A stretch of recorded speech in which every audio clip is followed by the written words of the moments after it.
আসসালামু আলাইকুম। ইসলামের প্রথম খলিফা আবু বকর সিদ্দিক রাদিয়াল্লাহু আনহু তার অসাধারণ বিনয়, জনসেবা এবং আল্লাহ ভীতির জন্য পরিচিত ছিলেন। তার খিলাফতের সময়কার একটি ঘটনা তার এই গুণগুলোকে উজ্জ্বলভাবে তুলে ধরে। প্রতিদিন ফজরের নামাজের পর আবু বকর রাদিয়াল্লাহু আনহু মদিনার এক বস্তির দিকে যেতেন। সেখানে তিনি এক অন্ধ ও বৃদ্ধা মহিলার বাড়িতে গিয়ে তার ঘরের কাজ করে দিতেন। তিনি ঘরের ময়লা আবর্জনা পরিষ্কার করতেন, পানি এনে দিতেন এবং অন্যান্য প্রয়োজনীয় কাজ করে দিতেন। কিন্তু তিনি যখন যেতেন তখন কেউ তাকে দেখতো না বা জানতে পারতো না কে এই কাজগুলো করে যাচ্ছে।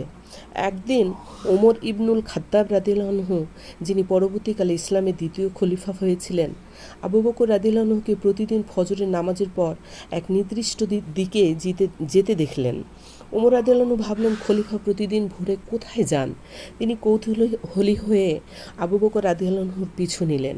ওমর রাদিয়াল্লাহু আনহু দেখলেন আবু বকর রাদিয়াল্লাহু আনহু সেই অন্ধ বৃদ্ধার বাড়িতে প্রবেশ করলেন এবং তার সকল কাজ করে দিলেন। যখন আবু বকর রাদিয়াল্লাহু আনহু কাজ শেষ করে চলে গেলেন, তখন ওমর রাদিয়াল্লাহু আনহু সেই বৃদ্ধার কাছে গেলেন এবং তাকে জিজ্ঞাসা করলেন, মা, আপনার কাজগুলো কে করে দেয়? বৃদ্ধা জবাব দিলেন, আমি জানি না বাবা। একজন অচেনা লোক প্রতিদিন ভোরে আসে এবং আমার সকল কাজ করে দেয়। এই ঘটনা থেকে ওমর রাদিয়াল্লাহু আনহু আবু বকর রাদিয়াল্লাহু আনহুর নিঃস্বার্থ সেবা ও আল্লাহ ভীতির গভীরতা বুঝতে পারলেন।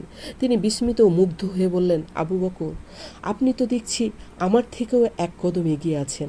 এই ঘটনাটি আবু বকর রাদিয়াল্লাহু আনহু এর মহৎ চরিত্র এবং জনসেবার প্রতি তার অঙ্গীকারের এক সুন্দর উদাহরণ। খলিফা হওয়া সত্ত্বেও তিনি নিজের হাতে একজন দরিদ্র অসহায় বৃদ্ধার সেবা করে দেখিয়েছেন যে ক্ষমতা ও পদমর্যাদা তাকে বিনীত থাকা এবং মানুষের খেদমত করা থেকে বিরত রাখতে পারেনি। সুবহান আল্লাহ। আসসালামু আলাইকুম।